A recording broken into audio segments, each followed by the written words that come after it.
Hello and welcome to the Nomiki Show. I am Nomiki Konst, counting the days until Donald Trump leaves office. 20 days until the election, if we can fight him on all of the fronts.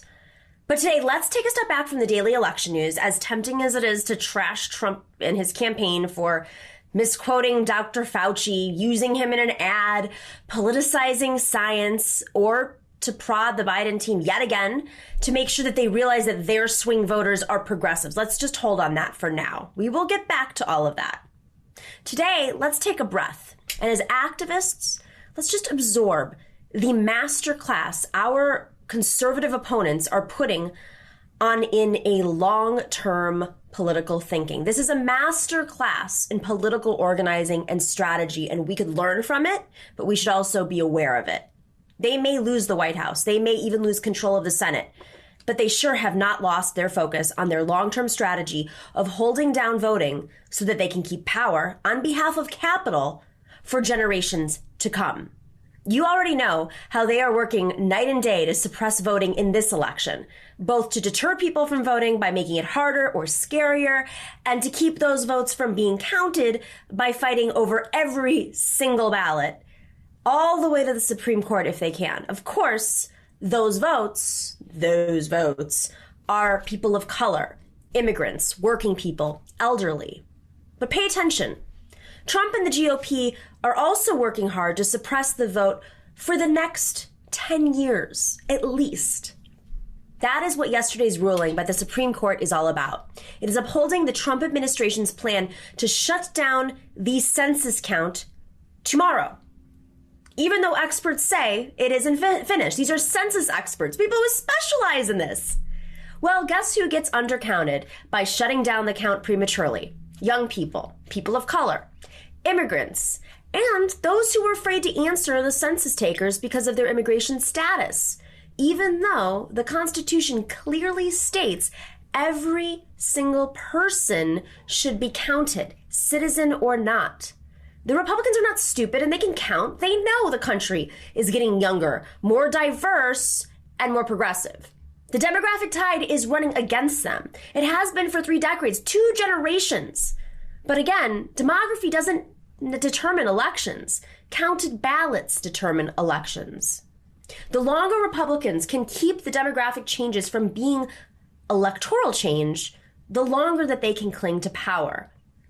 By suppressing the count, they hold down the number of congressional districts apportioned to communities of color. They hold down the revenue distributed to states with large numbers of immigrants. They even slow the shift of the electoral college votes from red states to blue. This is voter suppression on a massive scale and decades long in a timeline. It would be, I would definitely be impressed if I weren't so angry. But this is manipulation of the census, and it has 2 parts. The first is to disrupt the count before it's finished. That is, if the victory Trump yesterday won at the Supreme Court, that's what that's about. But part 2 is just as crucial. In the midst of the pandemic, the Census Bureau announced it was slowing its schedule and extending the deadline from December 31st to next spring because of the pandemic. But that means the new president will be the one to sign off on the final count and send it to Congress. But then Trump's friend Wilbur Ross, the Commerce Secretary, overruled the Census Bureau and moved the deadline back to December 31st. That means that this president, Donald Trump, will make the final decision on the census count. It will be done and dusted before Joe Biden hopefully takes office. It is just like the Amy Coney Barrett power play, rammed through a decision that will last for years in the final dying moments of this administration and hopefully the Republican Party. It is outrageous. Judges in California agreed, and that they ruled that the administration should not cut short the count. But yesterday, the Supreme Court reversed those judges and upheld Trump and Wilbur Ross. The court's conservative majority, of course, signed off on this without a comment. But Justice Sonia Sotomayor couldn't take it. She issued a dissenting opinion saying, quote, "The harms associated with an inaccurate census are avoidable and intolerable." Amen to that. This fight is not over. The Supreme Court allowed Wilbur effing Ross to shut down the count tomorrow. So go fill out your census if you haven't done so already. But the legal fight continues over whether this president or the next one will have a final say over the count. So we have to keep watching this. We have to think long and remember this. If the conservative Supreme Court sends Roe v. Wade or the Affordable Care Act back to the states, there will be many states where the number of Democrats in the legislature will be influenced by whether Donald Trump or the next president controls the census.